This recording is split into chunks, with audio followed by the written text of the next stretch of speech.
Mokengeli koi mbokango mokengeli Léopard.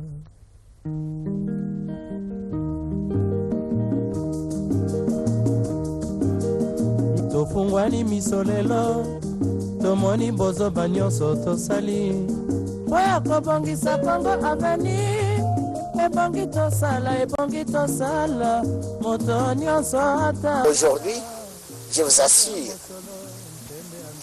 nous allons apporter.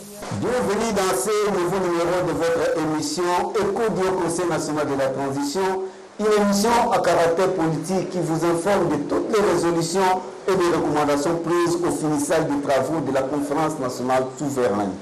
Lancement officiel des campagnes électorales pour les élections de 2023, désistement des 3 candidats présidents de la République, beaucoup de contraintes pour la CENI. Est-ce qu'il faut continuer avec les élections en RDC? Suivez notre entretien avec l'administrateur de l'État autonome de Bakongo, Excellence Éric Mayo Ezas, et on se retrouve juste après. Tofungwani misolelo tomoni bozo banyoso tosali oya kobongisa Kongo aveni. Bonjour, monsieur le journaliste. Je rappelle que vous êtes l'administrateur de l'État autonome de Bakongo. Tout à fait, vous le confirmez, mais aussi porte-parole du parti. Monsieur Éric Mayo, à 3 jours de campagne électorale, quelles sont vos impressions? Bon, nous venons de constater avec beaucoup de joie que la campagne électorale a bel et bien débuté dans notre pays et sur toute l'étendue de la République. Ce qui est normal et ce qui est tout à fait le droit du peuple congolais de bénéficier de cette campagne électorale. Mais seulement nous constatons une chose, que les candidats ont lancé la campagne sans que la Commission nationale électorale puisse donner un message au peuple congolais, à la nation, pour pouvoir lancer la campagne elle-même. Mais ce sont plutôt les candidats eux-mêmes qui ont lancé la campagne électorale sans que la CENI puisse dire un mot. Et ils ont respecté cette parole par rapport à la date que la commission électorale nous avait donnée. Mais jusqu'à ce jour, la CENI elle-même ne s'est pas encore prononcée. Mais les candidats sont sur terrain pour respecter seulement l'ancienne parole de la CENI qui avait dit que la campagne va commencer le 19. Monsieur Éric Mayo, 3 candidats présidents ont désisté. Que vous inspire cet désistement? Merci beaucoup, chers journalistes. Mais c'est de leur droit. Quoi de plus normal que certains candidats qui estiment qu'ils peuvent désister, qu'ils le fassent? Mais seulement ils ne l'ont pas fait parce qu'ils étaient contraints, mais parce qu'ils ont écouté ce que le Haut Conseil avait lancé comme message. C'est comme quelqu'un qui part à la chasse, on vous dit qu'il y a un danger devant vous. Mais quoi de plus normal que vous puissiez reculer pour éviter le danger, l'esquiver, éventuellement. C'est ce qu'ils ont fait et le Haut Conseil les a accueillis à bras ouverts car leur place est réservée à la Chambre des hautes résolutions. Excellence, les candidats présidents de la République n'ont pas signé les codes de bonne conduite proposés par la CENI. Un commentaire de votre part? Mais bien sûr, il y a suspicion. Mais la suspicion va d'où? C'est parce que tous ces candidats ont écouté le message du Haut Conseil qui avait demandé à ce qu'on puisse faire un break. Alors, ces candidats ont compris qu'en signant les codes de bonne conduite, ça va les pousser à respecter ce qu'on va les obliger à faire. C'est pourquoi chacun d'eux a avancé des arguments pour dire non, nous ne pouvons pas signer les codes de bonne conduite parce que s'il y a des contestations qui ne sont pas liées par rapport au code de bonne conduite. Excellence, l'État de Bakongo, votre État a aligné 2 candidats présidents de la République. Il y a de l'espoir pour le peuple Congo. Mais, monsieur le journaliste, d'abord nous sommes fiers en tant qu'administrateurs résidents de l'État autonome de Bakongo d'avoir 2 candidats président de la République. Il s'agit de son Excellence Martin Madidi Fayoulou, qui est du Kwilu, de Massimanimba, et de son Excellence Adolphe Mozito, Premier ministre honoraire qui est de Bungu. Je suis vraiment très flatté. L'État de Bakongo est au top parce que dans le temps, nous avons eu le tout premier président qui a été de l'État de Bakongo, le président Kassavubu, du bas-fleuve, de Tchela. Et nous projetons que l'État de Bakongo puisse avoir le futur président de la République, pas présentement aux élections présentes, mais aux élections qui seront fixées par le calendrier du Haut Conseil. Monsieur l'administrateur, alors que dit le président du Haut Conseil national à propos de cette campagne par rapport aux élections de 2023? Mais le président du Haut Conseil avait déjà donné des directives par rapport au calendrier et à son message qui a eu lieu au Salon Rouge au ministère des Affaires étrangères. Le président du Haut Conseil était clair. Il a donné le message, il avait donné un calendrier précis avec des dates précises pour que le peuple se conforme aux résolutions du Haut Conseil. Mais malheureusement, nous avançons à pas de tortue par rapport à ce calendrier, mais avec le temps, je crois que le peuple saura quel sera le message. Monsieur l'administrateur, ça s'annonce très mal dans le camp de l'Union sacrée. Les épouses des militaires sont déçues du comportement de certaines femmes de généraux. Elles les accusent de ne pas respecter leurs paroles au cours du meeting du président sortant au stade des Martyrs. En lieu passe de leur donner 20 000 francs comme prévu, mais ils ont reçu 10 000 francs. Quel est votre avis? Mais messieurs les journalistes, ce n'est pas la première fois que nous voyons ces choses dans notre pays. C'est pourquoi, à part le premier président Kassavubu, son Excellence paix à son âme, qui a été un président adopté par tous les Congolais.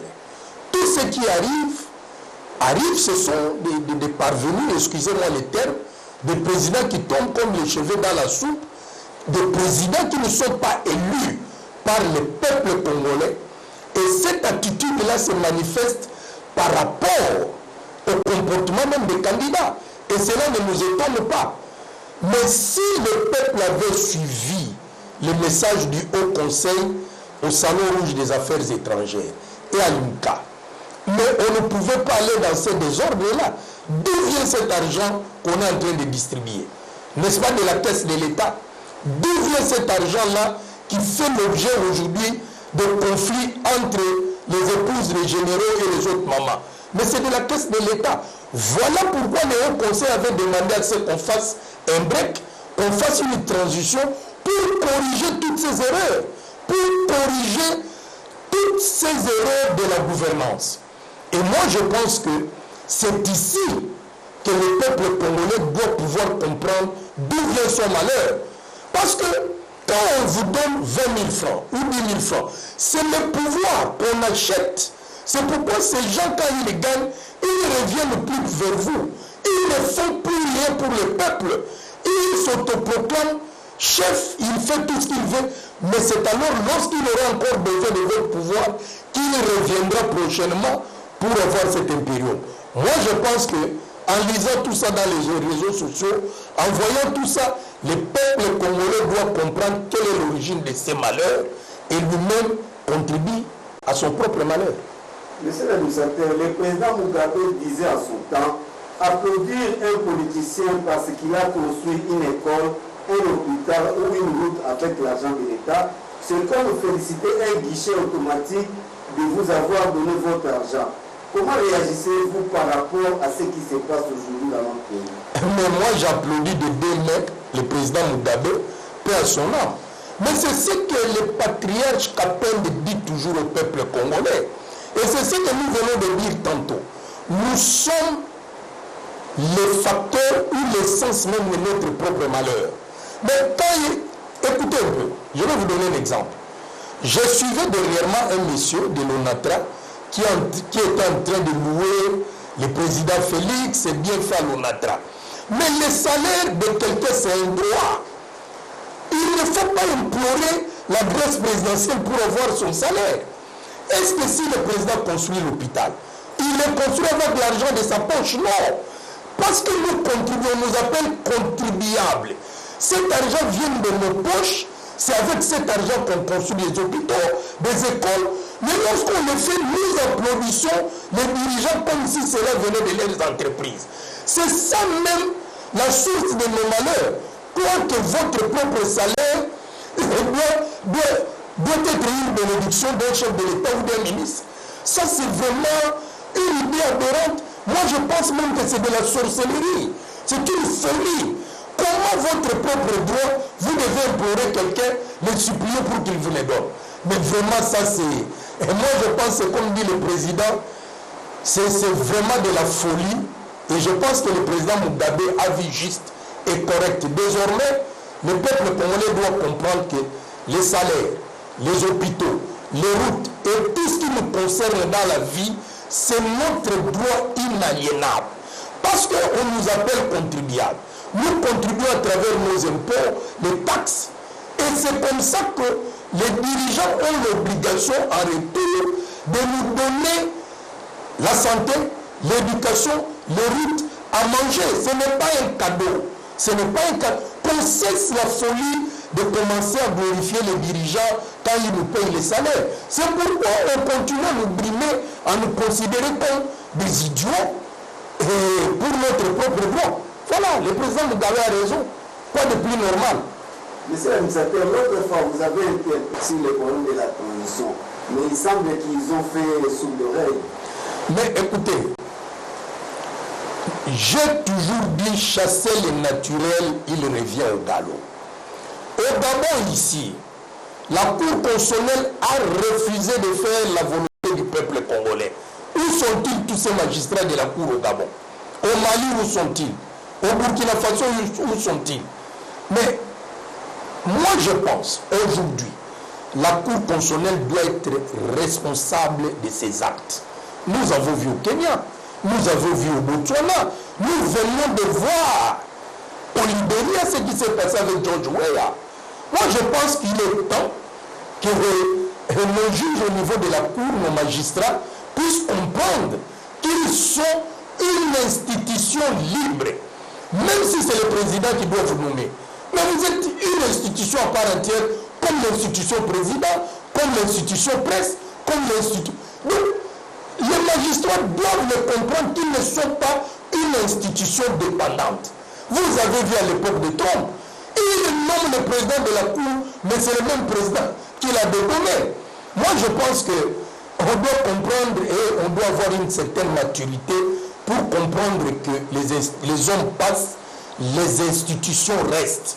Et cette fois-ci, nous pensons que les magistrats diront le droit et ils seront du bon côté de l'histoire. Monsieur l'administrateur, que pensez-vous de l'avenir du FCC à travers les PPRD? Bon, moi, je ne suis pas du FCC ni leur porte-parole. Je pense que ce sont nos frères congolais. S'ils pensent que là, ça ne tient pas, bon, ils peuvent toujours venir au FLNT, même à l'OTAP, même au Conseil. Ce sont nos frères, nous allons les accueillir à bras ouverts. Mbote mboka Eric Mayolo Essas. Mbote papa journaliste. Ozali tata mokambi ya état autonome de Bakongo na kati ya Conseil national de la transition. Boni santé ya tata mokonzi ya au conseil. Bon, patriarche place azali topesi bango mbote. Moni tozo tourner émission na sia mbula eza bénédiction. Bana nyonso ya FLNT ya au conseil ya au TAP kitoko trop po biso totambola ke longo na tata Nzambe. Elongo na tata Nzambe kimi ezali. Solo kimi ezali mona mboka kolanda bilan ya tata mokonzi ko azali kobima babenge président sortant mwana mboka Félix alobaki na bandeli boya biso ki na kotia kimia na STT mandat na ezali nul ezali ezali bumutul mais awa tamba pesi rapport na ye na mandat ezali largement positif bino molobeli au conseil moni kamba wonde ngi zai ko kosa peuple to kolobanini. Bon, son excellence tata mokonzi Félix Tshilombo eza droit na ya koloba, mais toyebaka ke baloba les paroles s'envolent, les écrits restent. Mais les lots va changer. Balobi, les écrits et les vidéos restent, bien que les paroles peuvent s'envoler. donc tata mokonzi ntango azalaki koloba biloko wana abosanaka ke bafilmaka ye. Alors moi je pense en toute honnêteté, nous pensons qu'un homme honnête c'est d'abord oyo aza ko respecter même maloba oyo ezoluta na monoko na ye. Parce que tant que tobimisaka maloba ndeko journaliste ewuta kote antei na biso mpe tant tokolobelaka ngo eza te tozoyebisa ngo mama ya bana na ndako ou bato moko boye na balabala. C'est-à-dire oza magistrat ya yambo ya mboka tata mokonzi ekolo ozi mokano balobi oyo ekangami na se ekangami likolo lokola tata mokonzi alobaki soki kimia na manda na ye oyo ezongi na est te c'est que a échoué mais attirer ma conséquence ya maloba na bango attirer ma conséquence. Est-ce que biso mbe tokoya korapele soki toya korapele bakoloba acharnement mais heureusement que bino bapandisango boza wana po torapelaka peuple à travers maloba mpe mingongo na biso ke mokonzi alobaki boye. Est-ce que ntango mokonzi asaleli eloko wana te faut-il korenouveler lisu mandat nde peuple esuku akoyeba soki azotambola na mokonzi ya seno obe mokonzi ya lokuta basanctionaka ye par rapport à quoi? Par rapport à malobo azobimisa na monoko. Solo mwana mboka tolandaki mpe kaka mwana mboka Félix na RFI na France 24 oyanula na bapanzi sango batuni ye motuna ya bandeko na biso ya Rutshuru Masisi soki bakovote ya kuna élection ekozala te batuni ye so motuna mpona Goma soki lelo M23 azwi Goma abi M23 kozwa Goma jamais Goma kozwa ngo te biso tomoni sikoyo boye Masisi Rutshuru nyonso wana ese longwe ndenge M23 déclaré comme une province ya Rwanda donc ye mboka na esuki na Goma.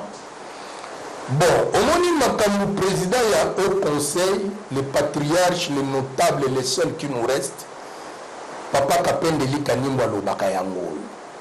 Tango nyonso na émission oyo, pe na chaîne oyo, tata ya batu, asepumona pona ko expliquer que processus ezokende mabe.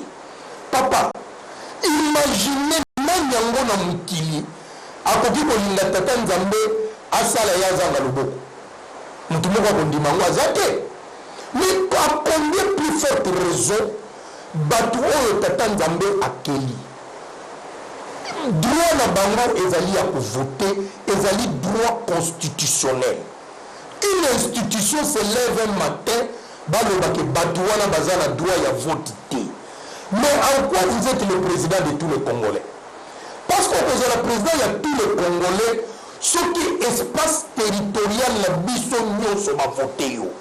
Mais du fait que quelques Congolais baza exclus dans le processus on est lisusu na crédibilité de papa journaliste. Vraiment tous la banipolo. Moi je pense que Nabatu oyo bazo ko la discernement wana te. Ici je m'adresse à la cour constitutionnelle. Mais comment expliquer une grande partie du territoire national et qu'on vote président? Mais ce qui lobby a supposé que RDC, la transition, de récupérer le territoire. Est-ce que Bakoto sa président Félix? Est-ce que Bakoto sa gouvernement là? Est-ce que mais période wana beaucoup condamné batomutindo wana ceux qui vont reconnaître le pouvoir na été mais sont quand même conséquents et sérieux. Moi je pense en homme réfléchi to pourquoi pour ça la break to le non mais nkolo Yesu Christ ko to papa journaliste na chabino mungu wana monoko alobi nani yango soka zana ba meme sang moko bundi. Est-ce qu'il y a un petit 99 pour attendre que nous commençons? Mais à où même côté, ils ont même belé dans le territoire national. Comment vous dites qu'ils s'abattent droit constitutionnel là-bas? Pas besoin de normal. Et vous êtes fiers d'être des dirigeants. Vous avez une incapacité. Vous avez un conseil sur tous les plans, Azad a raison. Alors moi je pense que le peuple congolais doit tirer les conséquences et la Cour constitutionnelle doit être conséquente. solo mwana mboka ntango soki tolandaki na la case ezali ONG moko international ezali na États-Unis balobi boye président Félix esengeli aloba vérité na bapeuple congolais mpona nini azali kokosa makambo oyo ça ne va pas na seni ye mbala moko asali lancement olieke seni yango oyo esimbi te sa lancement ote koloba mpe na français kasi ye alance sikoyo campagne mais makambo ezali kati ya seni ezosimba te aloba na peuple congolais te mpona nini moyembi moko monene ya mboka na biso papa journaliste alobaki boye soki mwana alingi asimba moto tika ya simba mokolo kozika mokolo mosusu omemi mosapine na moto akokoka kolusu kotya te omoni makambo ezoleka na mboka na biso bato bazomemela yango na sentiment or sentiment ebomaka sentiment edétruisaka sentiment epanzaka. Quand on est dirigeant, on doit être conséquent, réfléchi et calme. Pour ça, le makambutu la droiture. Parce que tu peux rendre compte de la utilité. Ata okosi mukili, mais conscience na yo. Okosa vote, ata okosi mukili. Devant jugement par Tata Nzambe. Okosa bango. Ba téléspectateurs ba limbisa ngai. Na ko pesa exemple moko. Tozalaka na mokonzi na biso ya sei ya liboso sango lelo tozalaka na ye te molimo monene mpe manakimia mais papa boyebi ke ntango ya publia baresultat publia na char bato bakufa na mboka oyo mais azwaki conscience te azalaki ntango bapropose ye adirige lisusu akosa lisusu mpo bana kongo bakufa mais vous avez vu le sort que l'éternel lui a réservé bakongole balimbisanga franchement. Est-ce que vous voyez le sort qu'on lui a réservé? Nous sommes pasteur ou Yingela qui est. Alors, de mon vivant, est-ce que je peux publier notre candidat que Kabila? Mais le nom place à Zali. Est-ce que le président sortant son excellence Kabila, c'est que mais il a publié les résultats en faveur du candidat Kabila. Mais le nom Bakangaï, même Yango a tout le Bilay. Est-ce qu'on voit même parti naïe? Bapesi l'avocat pour pas que le Bilay. Moi je pense que le président Félix a besoin de conséquent. Comment la commission électorale a lancé campagne c'est qu'il y a un quoi problème des alliés. Bon, total en troisième jour, peut-être a besoin de raison de Congo besoin et là il y a malade. tozala ne bolobi toza na troisième jour total comment on ezokende mwana mboka tolandi bapele ebele toyoki ebele ya bana mboka ya este bango balobi bakovote mwana mboka kapende likanima azali président au conseil me mwana mboka atiaki libaya te me kuni bokovote ndenge nini oyi atiaki ata atie te biso awa biso kaka pene bino mozali molobeli ya au conseil likambo yango komoni yango ndenge nini. Merci de journaliste. Qu'on vote on peuple à Zoloba, et ça a bulletin à urne. C'est l'approbation de l'amour qu'on porte vis-à-vis du président Kapende. Peuple a dit que c'est le seul et unique où a tikali les mots à côté de la situation il y a ma belle sécurité au Bazanango. Il y a un moment où voter. À travers l'expression de Bango, d'acter déjà transition. C'est ça ce qu'il veut dire. C'est ça l'expression de Bango. Que biso, te limite transition, te boyi le koutaou, baza ko sa ila biso wana. Parce que le koutaou a des années, baza ko brime bande kokuna, baza ko tumbisa Bango, na chabino mungu wana mno. Tangu ndeko Vital Kamera za na perchoir ensemble. Bon, il y a dit que le désordre dans la Est. Mais lorsque le patriarche Kapende a donné mot d'ordre dans la Est, avant qu'il réponde de Silaki, il y a un symbolique ou une puissance ou un notable Kapende Salaki, Bandekwa Est va reconnaître en lui le leader charismatique Yamboko. Le seul pour qu'on l'obstacle sécuritaire au Est. Pour que ça soit social. Il y a un monde qui porte à cœur, ba cri d'alarme na bango nyonso eyaka toujours dans ce sens là. Donc les gens n'ont pas papier na kati ya urne. Donc to ba denge ba lobi ya mwana yeba tchaki libayate akangami kala likamba transition.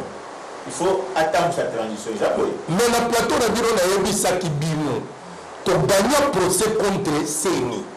Tu peux dire que candidature n'a pas de CENI. Biso tu peux dire que maintenant, si il y a commis un problème, à côté de quel est le meilleur candidat qui mérite? Parce que, bon comprendre le loco. Bon, il y a dit que depuis 2016, le gouvernement et le président Kabila ont organisé l'élection dans mon côté. Donc, crise de légitimité, voilà. La crise institutionnelle, qui les Zalaka. Et Zalaka, il y a le pôle de gagner qui s'est mis. Candidature, nous avons dans la Cour constitutionnelle.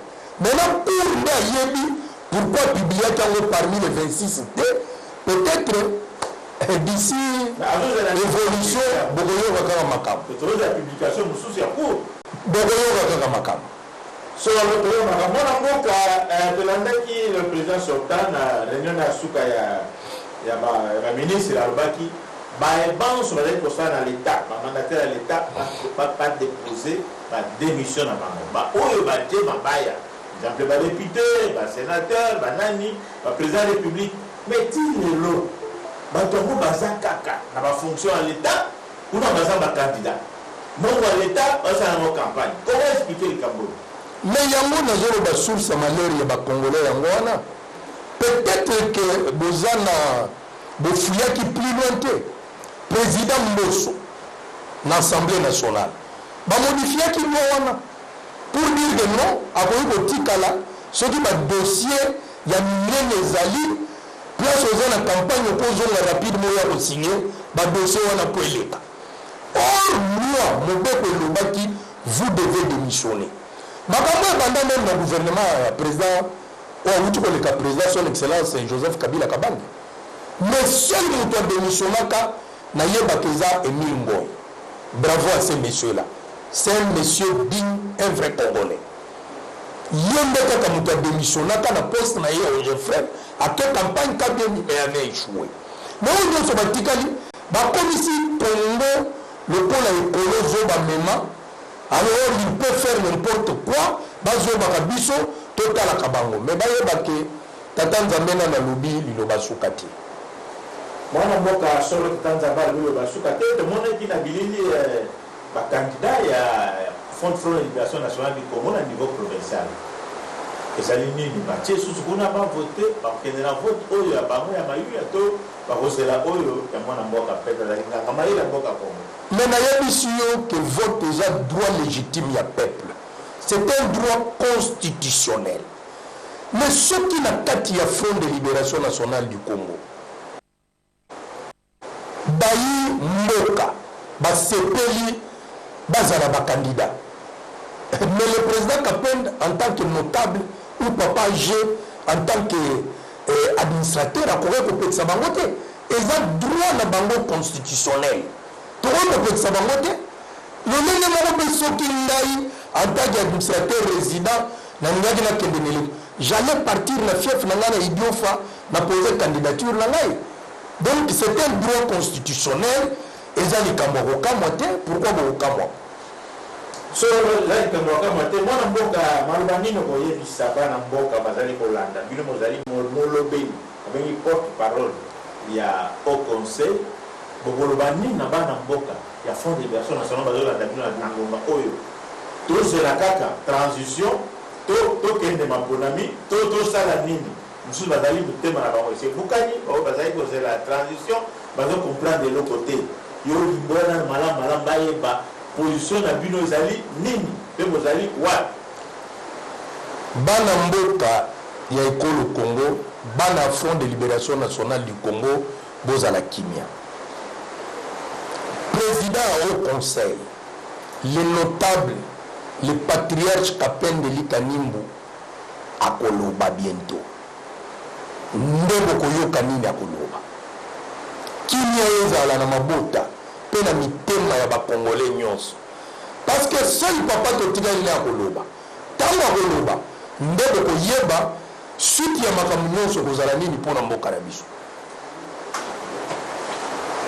Monsieur l'administrateur, nous sommes presque à la fin de notre entretien de séjour. Malgré le lancement de la campagne électorale, la CENI a toujours des contraintes financières, sécuritaires et de matériel. Quelle est votre analyse? Mais je venais de vous dire tantôt quand vous m'avez posé la première question que la CENI elle-même n'a pas encore lancé la campagne électorale. Ce sont les candidats eux-mêmes qui sont allés à la va-vite. La CENI n'a encore rien dit parce que la CENI a des contraintes qu'on n'a pas encore résolues. Mais comment la CENI n'a pas lancé la campagne, vous y allez. Il fallait attendre. C'est par là que je vais dire, peuple congolais, vous qui nous suivez à cet instant, vous qui avez disposé de votre temps pour nous écouter, bientôt le patriarche Kaped, vu le mandat lui donné par le peuple, réuni en conférence, vu le droit lui reconnu par la Cour constitutionnelle et publié dans le journal officiel par le président Félix, il va parler à la population congolaise. C'est ce jour-là que tous nous saurons quelles sont les orientations que la nation va suivre.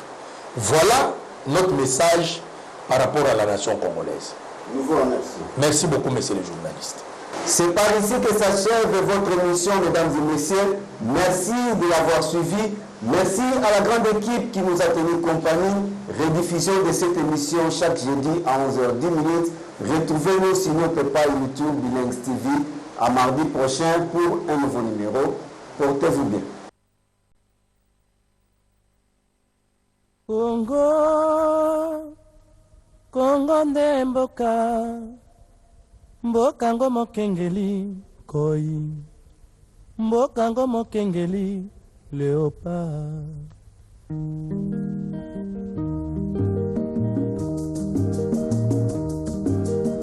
Tofungwani misolelo, tomoni bozoba nyonso tosali, oya kobongisa Congo avenir.